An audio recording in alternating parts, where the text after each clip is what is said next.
Once upon a time,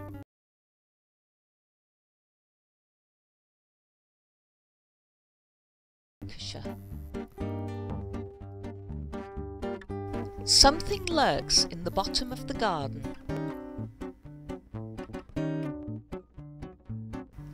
The gate is open and the signs say welcome. But there are some who have taken this literally. It's a quiet country garden with plenty of birds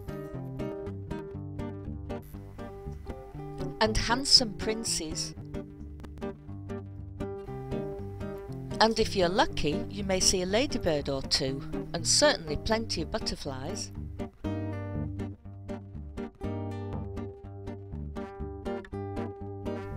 But if you look closely at the ivy-covered wall, you may catch a glimpse of something very small.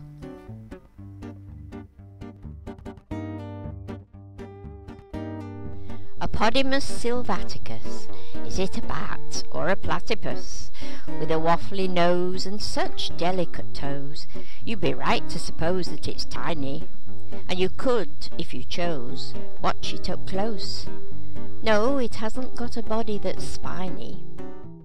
Every morning they are there, sniffing the air, little black eyes searching incessantly. With a rustle and scuttle, darting here and there, they wriggle their tails expectantly. Of course it's a mouse, a little wood mouse, living under the hedge with its family. They peer out to see if it's going to be me, from under the roots of the ivy. Dark brown glossy fur, and whiskers a twitch, they like eating the birds' peanut nibbles. Sitting all in a row, tiny teeth on the go, a squeak denotes occasional quibbles. Of all the things I have learnt about you, the strangest is that you eat your own poo. It's waste not, want not, you have to survive. But bird nuts are nicer, they keep you alive. They are fed again at the end of the day, and I think of the words Rabbie Burns did say, "Wee slickit cowring timorous beastie." Well, you don't seem to mind coming out for a feastie. Now, my Apodimus sylvaticus, I'm not really one to make a fuss, but I recall the best laid schemes of mice and men. So, don't go in my greenhouse nibbling seedlings again.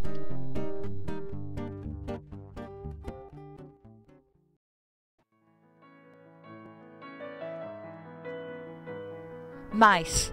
People either love them or hate them. Most people never see one, and the only time you know they are around is when the cat leaves one on the doorstep.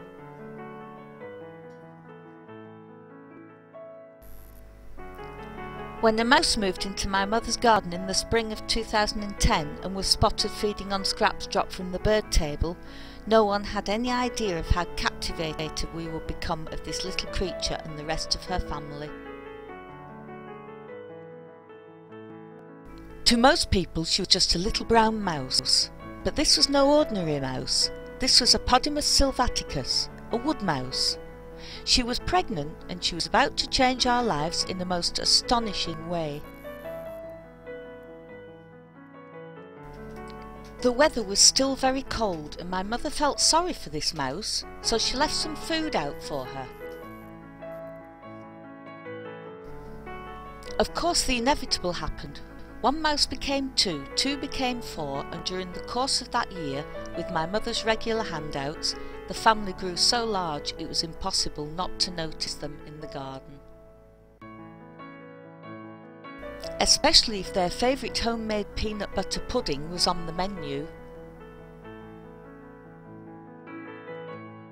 The mice became so accustomed to us and our voices that we were able to enter a new phase in our relationship with them, that of recording their capers during the daily feeding sessions. First attempts at filming them were at best a little hesitant, especially on the part of the cast. The video camera was set up a little way from their mouse hole and food was put down to attract them.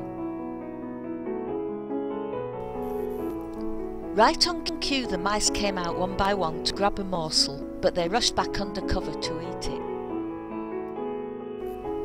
Gradually though, they became bolder and began to sit out in the open to eat their meal. It was a successful attempt and we obtained several minutes of mouse footage which we titled Invasion of the Pellet Snatchers.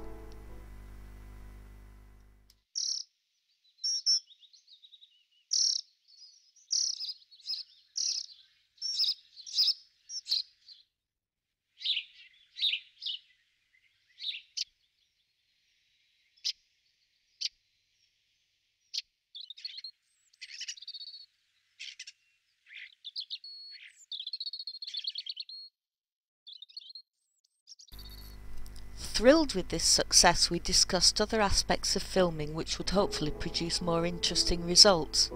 By this time, the mice were so used to us they ignored both the camera and our voices and continued to appear regularly at meal times.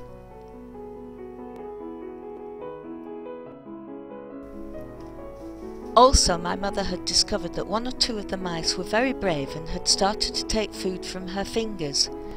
We were determined to catch this on film if we could. Again, our efforts were highly successful and a 2-minute production was proudly shown to friends and family.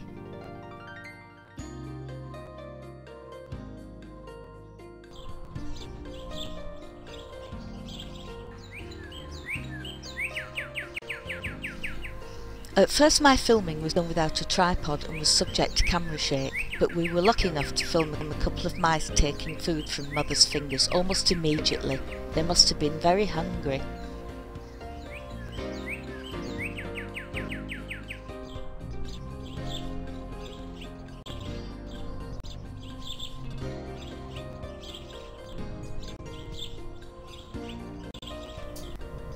We slowed down the action of one of them so you can see how he braces himself to tug at the pellet before running off with it.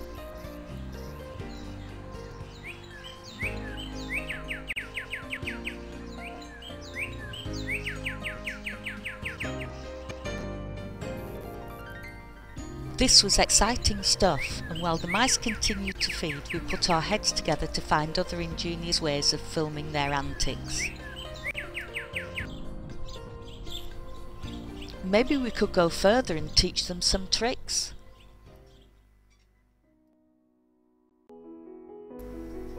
As their numbers grew, their hunger played a part in developing our relationship with them. They are particularly resourceful and nothing appeared out of bounds.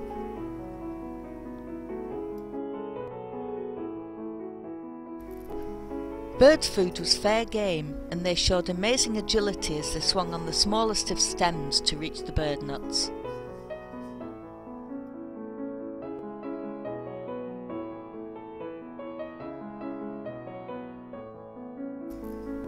This cheeky chappie managed to find a way onto the swinging bird feeder and was rewarded with a whole supply of bird nuts, all to himself.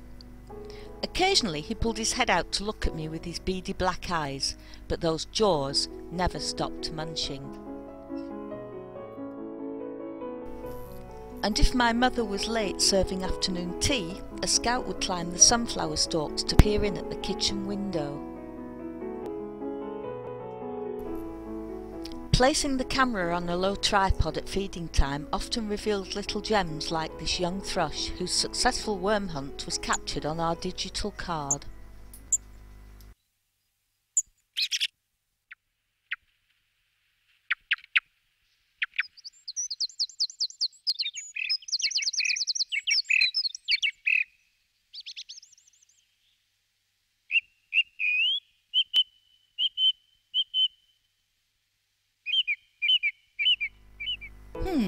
Perhaps he was just practicing. One day my mother announced a new party trick. She had taught some of the mice to run up a stick to take food from her fingers. We flocked to her garden in excitement, cameras at the ready and eager to see the latest.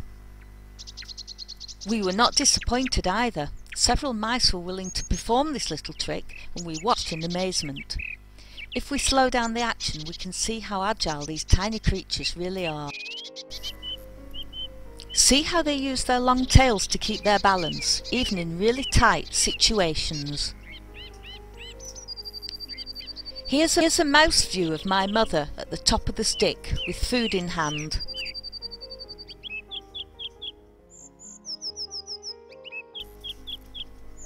If we slow down the action, we can see how this mouse carefully adjusts the pellet with his front paws to obtain a perfect balance before carrying it away.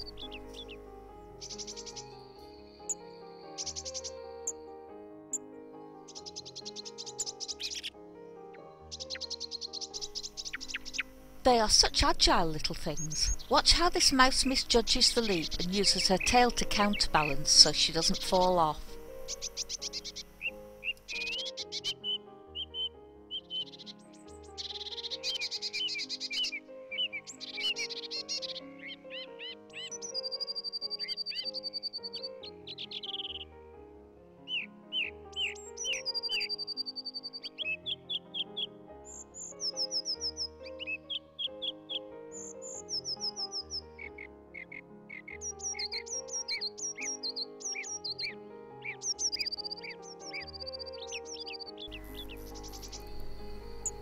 This mouse was a little too late and missed the pellet. If we still the camera, we can see she is a pregnant female. More agile little film stars on the way.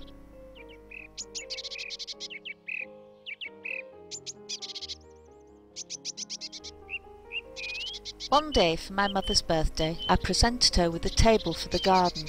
It had a chaffing ornament on the bottom and the top looked like a sawn off piece of tree trunk. It was just perfect for a wood mouse picnic.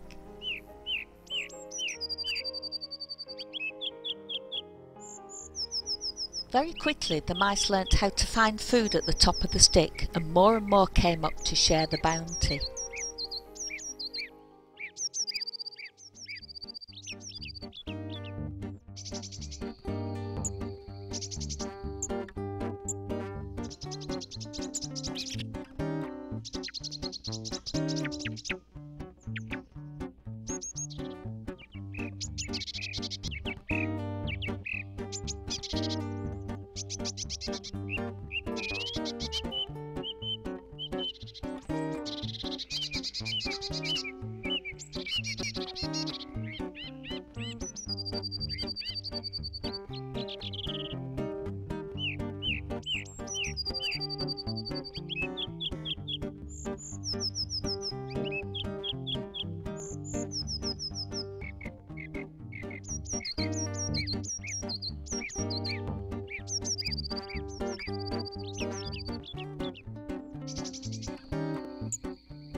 This frog ornament made a perfect feeding table for the mice with plenty of nooks and crannies which they love.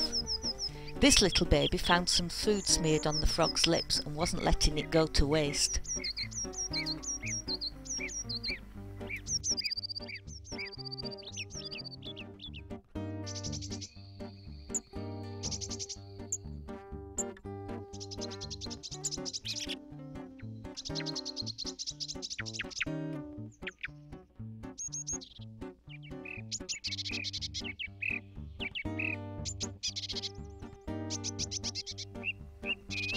Other creatures of the garden took advantage of this bonanza. Watch the slug, bottom right hand of the picture. We've speeded up the footage, and as you can see, the slug tucks into a hearty meal and the mice are quite happy to feed alongside him.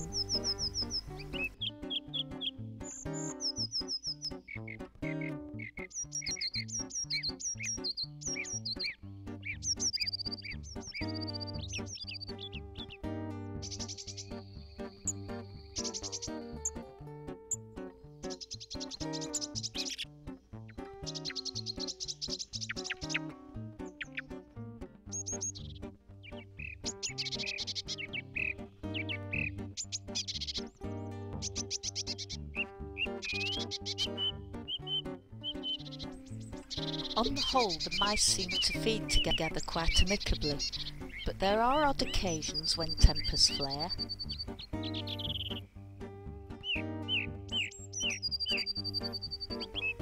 Here, one mouse tries to reserve food by blocking it with his body, but there are far too many mice around and he gets pushed out.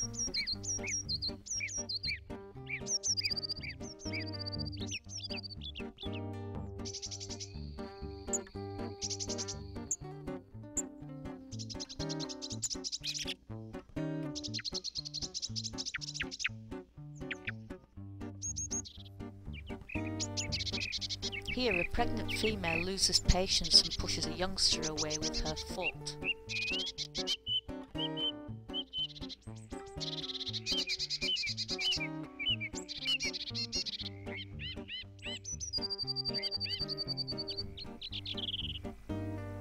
On this occasion, the mouse launched a furious assault on another, but it was over with as quickly as it began, and they both went their separate ways.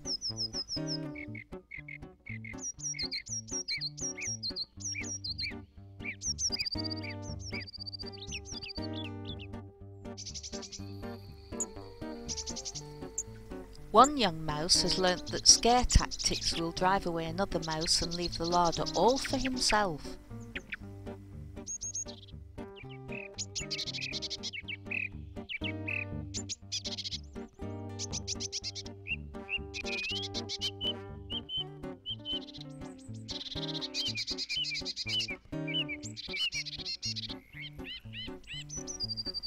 Beatrix Potter's Taylor of Gloucester figure makes a lovely backdrop for a mouse feeding orgy.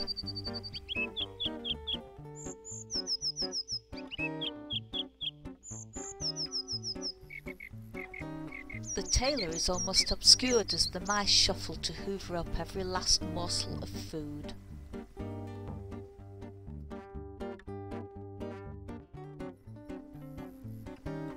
As Country Mouse Capers draws to a close, this story continues as mice jostle daily for a portion of Mother's favourite peanut butter pudding. A far cry from the humble beginnings of one pregnant female struggling to scrape a living, and whose decision to stay and set up home in this little country garden affected so many lives, not least those of her many descendants.